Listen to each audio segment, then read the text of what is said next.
famous. This is one of America's most notorious prisons. You can't even drink clean water. How we supposed to drink water? Parchman Prison sits in the heart of the Mississippi Delta. Let's look at the trash. Over a century, it's earned a reputation for racism, brutality, and neglect. We need some help in here! We need some help in here! These scenes of a system already in crisis were captured before the global spread of COVID-19. How many people have to die in this place before something is done about it? Prisoners are dying at alarming rates, and conditions are spiraling out of control. No water. Oh, we still look. Inmates use smuggled cell phones to send distress signals. We need help. And document the conditions they're living in. No mat, no toothbrush, no soap, no food. It's a living monument to the horrors of America's worst prisons and the lasting legacy of slavery. Who are we supposed to cry to? Who are we supposed to call on when things are like this? Which begs the question, how can you fight for your right to basic human dignity when you're locked up in prison? Now the kingdom, power, and glory, forever and ever. Amen. On the first day of 2020, Mississippi's prison system was in the middle of an uprising. We ain't got no power! We ain't got no water! We can't see! We can't eat! After a major storm, years of neglect, staffing shortages, and gang violence hit a tipping point. In January alone, 13 people died in Mississippi prisons. 6 of those deaths were homicides, 3 were listed as suicides, and the others were from natural causes. Walter Keon Gates was the first person to die in the new year. He was 25 years old. This is his mom, Retanya. I was told that he was stabbed with every knife, butcher knife that you can think of. Actually, I didn't even get a phone call. If it wasn't from the inmates, inboxing my son and my cousins and everything, and them calling me and letting me know what happened, I still wouldn't have known that my son was dead.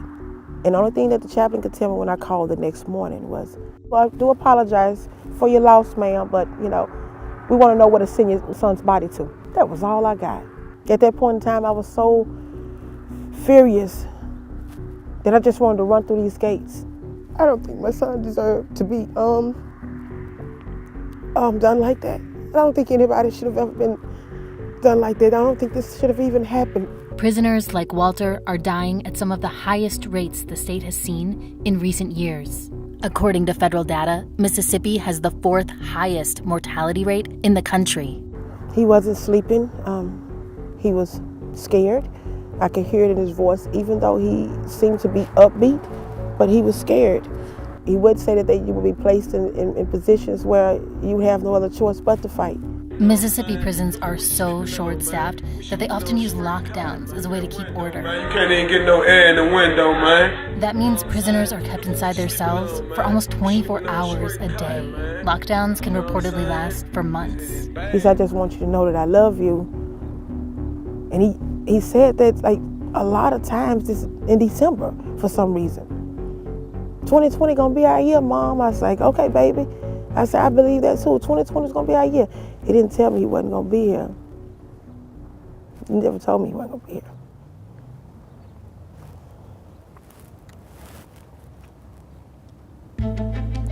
The Department of Justice has opened an investigation into the state's prison conditions. And rapper and criminal justice advocate Jay-Z filed 2 lawsuits on behalf of the inmates, calling their situation a humanitarian crisis.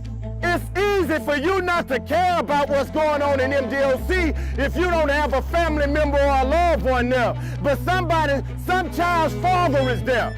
Some mother's son is there. Kewin Grayer spent 24 years behind bars, much of that time in Parchman. Now, he's a part-time pastor. The thing about what's going on here in Mississippi now is that there's a light on it. But these things have been taking place for years and years and years, seeing people die. Once they seen the pictures in those phones of people sleeping 6 people in one cell with no mattress, with water in the cell that doesn't work, the mold on there where your tray actually comes through, and the rats walking around these inmates while they're asleep. When they were able to actually put a picture to it, they like, wow, what these people have been talking about for so long must have really been true. Some of us have gotten out of prison and became pillars of our community. I got out in 2017. I now do ministry work. I'm kind of just an activist for positivity right now. I have been where those guys are, and I know how it feels to be in those type of situations, not knowing if you'll ever live to get out to see your family again. While conditions inside Parchman are undeniably terrible, what's worse is a culture of corruption that Kiwan says exists at every level. Gang violence is at its peak there. Crooked guards and administrators is at its peak there. There's a well-reported history of Mississippi guards working with prison gangs and smuggling in contraband. Cell phones don't walk into prison. Knives don't walk into prison. Drugs don't walk into prison. But consider this, Mississippi has the lowest starting pay for guards in the country. They make just under $26,000 a year. That's near the poverty line for a family of 4. Most of the officers at the state's prisons are women. You have women with 4 or 5 children who don't have a reliable source of income, who can bring a $20 cell phone into a prison and make $1,000 off of it. Mississippi is the poorest state in the country. It's also the blackest. Only one other state, Louisiana, locks up more people per capita. It's the legacy of decades of political rhetoric about being tough on crime. So too, the problem of crime, one as real and deadly serious as any in America today. In simple terms, that means we lock a lot of people up in America, more than any country in the world. So there's no place where you can still feel the legacies of slavery more than Parchman. Garrett Felber is a prison abolitionist and a professor of history at the University of Mississippi. You enter through the front gates, not into a prison, but into a plantation. And you drive for miles through these disparate camps that were very much part of the antebellum South. Parchman was built in 1901 as a labor prison modeled after a plantation. On Parchman Farm, they grew cotton, soybeans, and other cash crops. In its second full year, the state made roughly $5 million. Parchman was a means of social control.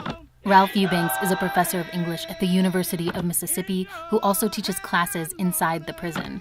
You see these vast fields there. You can have thousands of acres of cotton now, and it only takes maybe 4 people to work several thousand acres. Before, it took lots of bodies. Those bodies are still there. Once we control them by putting them into work in Parchman as part of our economic engine for the state, now we are putting them in there as a means of getting the impoverished off the street, locking them up, and basically throwing away the key.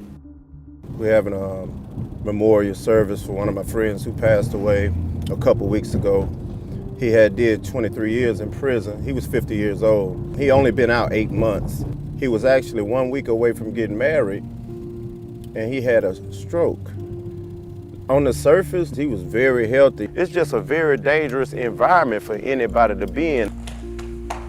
If there is a such thing as an untimely death, I definitely look at this as one of them. For every year you spend in prison, you'll lose 2 years of your life, according to one study. We are still here in Parchman, Mississippi. In Mississippi, you can get up to 15 years in additional prison time just for getting caught with a cell phone.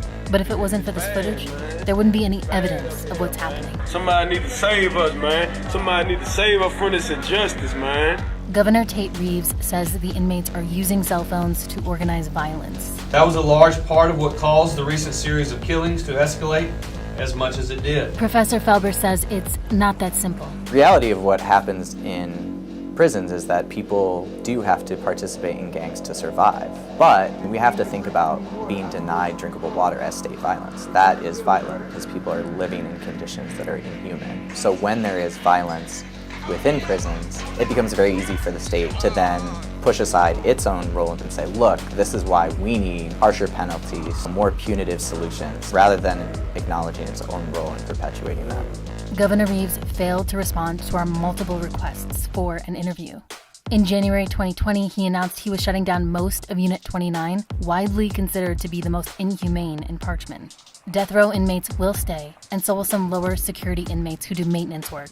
We say that it is the people who are in Parchman who have made it a death trap. When if we started to probe a little bit more, we'd realize is that those of us outside of those walls who neglect it, who pay no attention to it, who drive right by as fast as we can and are silent about it, that's why it's a death trap. If we really want to try to figure out how we're going to reform our system of incarceration, we have to ask the people who are inside, what does that reform really look like? We have to ask people like Kewin, who got married and earned a degree in theology after getting out of Parchman. My father was killed when I was 3 years old. My mother had to try to raise 3 children by herself. You know, when you grow up in poverty-stricken situations, you tend to make decisions. There's an opportunity to do something, to stop hearing your mama cry every night, then there's nothing you won't do. I can come home every day. I can go and get something to eat out the refrigerator when I want to. I can sit down and watch a program. I can spend time with my children, just being able to walk out, smell the fresh air, and know that I'm free. And still at the back of my mind, keep it there that there are people that I love that I have left behind who deserve a chance that I have gotten to be able to get out. So when America began to see, this is what these people in Mississippi been talking about. For all them years I was in prison, when we was trying to send out letters and tell them folks, we need some help in here. We need some help in here. They say the United States or America is the land of second chances, where there are people that I have seen that have been deprived of a second chance. My hope and my prayer and my wishes is always to see them get an opportunity and a chance to do what I have done myself, because I am an example that it is possible to get out of prison after living in such conditions, to turn a negative into a positive. Former inmates and families of prisoners are left with the responsibility of continuing to fight for the rights of those inside. My son's life is ended, but though it's still other people in there that still need some help. The biggest thing that he was concerned about was family. He didn't worry so much about himself. He just worried about the family. He called everybody every week to check on us, but he's the one that's locked up. Retanya still has her son's ashes. She's waiting for the right moment to scatter them. I released it on his birthday, which is March 21st, and he would have been 26 years old, but I wanted to be at a place that's beautiful. I want my son to be free. He was been caged up long enough, and putting somebody in a box and throwing dirt on top of him, what's the difference? How many people have to die in this place before something is done about it? I want to know why it hasn't been shut down in all of these years. I don't care who owns it. It's not about color. This is life we're dealing with. Now you want to see a side that's really about to be ugly. We're going to fight until we can't fight anymore on this one.